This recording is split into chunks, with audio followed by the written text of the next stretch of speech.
Welcome to this week's Movie Math, where Godzilla tripped.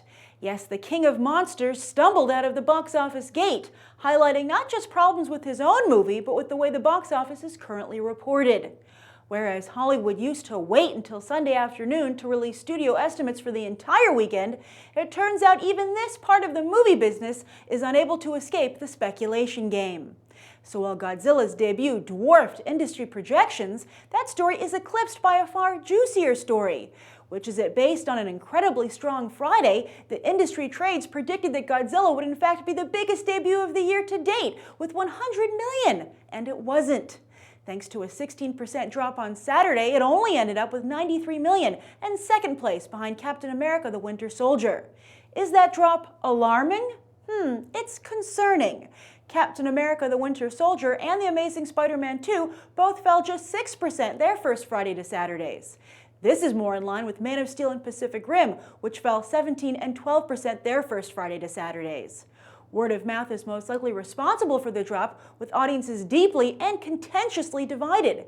In fact, audiences haven't been this divided over a film since The Dark Knight Rises, which interestingly dropped 40% in its first Friday to Saturday. Yet The Dark Knight dropped 30% in its first Friday to Saturday and The Avengers 14%. So maybe Godzilla was simply front-loaded? It did bring in what's become Legendary's demographic sweet spot, young men. 58% of Godzilla's audience was male and 40% were under the age of 40. This also proves that gritty realism is Legendary's creative sweet spot, as that was the main difference here from their prior kaiju flop, Pacific Rim.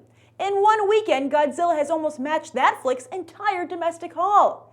And outside of the fanboys, Legendary was also able to lure mainstream moviegoers into the theater with the promise of another prestige blockbuster. The Dark Knight trilogy, the Hangover trilogy, Zack Snyder's 300 franchise, Inception. This is the Legendary brand. And they aim to continue with Christopher Nolan's Interstellar, Michael Mann's Cyber, Jurassic World, Guillermo del Toro's Crimson Peak, Warcraft, and maybe Godzilla 2? Warner Brothers is already throwing around the term franchise and say a sequel is in the works, which doesn't mean greenlit. But despite that Friday to Saturday drop and mixed word of mouth, there clearly is intense interest in a modern, sophisticated Godzilla. If Legendary and Warner Brothers, who has dibs on any future Godzilla movies despite Legendary's move to Universal, are willing to take a hard look at why their film didn't connect across the board and fix it, then a sequel really is a no-brainer. How hard they look will most likely be determined by Godzilla's box office performance down the road, and it is worth noting that overseas, Godzilla failed to generate the kind of tremors he did here in the US. Godzilla posted the biggest overseas debut for the year to date overall, yet the only record broken was in Australia, where it was the biggest debut of the year with 6.6 million. Looks like this Godzilla really was made for American audiences. Although, to be fair, it is yet to hit theaters in its native Asia.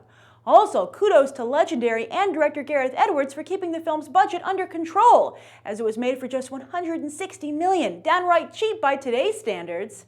However, if that's why there was so little Godzilla in the actual movie, maybe they should have spent a little more. Just like Godzilla decimated San Francisco, he toppled his box office competitors as well. There were huge drops across the board. 47% for Neighbors in its second weekend. Thank goodness it only cost $18 million to make. 52% for The Amazing Spider-Man 2 in its third weekend, now running $50 million behind the first film. Most of the other picks in the top 10 also dropped in the 40s and 50s, with The Other Woman, Rio 2, and Captain America: The Winter Soldier the only bright spots. And Million Dollar Arm was most definitely not a bright spot. The weekend's other new release, Disney's bid at counter-programming, struck out. Surely hoping to debut on par with The Blind Side, instead it performed more along the lines of Draft Day, another feel-good sports movie that really seems like it should have gone straight to on-demand.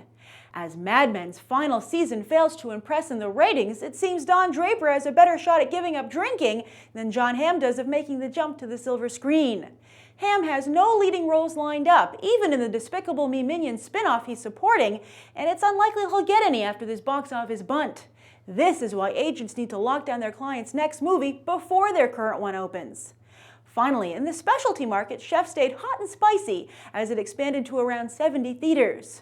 Open Road will have to be very careful with their release strategy for this box office souffle, but if they get it right, the results could be quite tasty. As for this coming weekend, both X-Men Days of Future Past and Blended look to take advantage of Memorial Day weekend. Days of Future Past just needs to top 103 million to surpass The Last Stand as the biggest debut yet for the X-Men franchise, which would also make it the biggest debut of the year to date. But for Adam Sandler, 24 million would be just half of what he pulled in for Grown Ups and Grown Ups 2, more in Jack and Jill territory. And that's the weekend box office. I'm Grace Randolph, and we just did some movie math. As always, thanks for watching, and I hope you'll go beyond the trailer for these other top movies.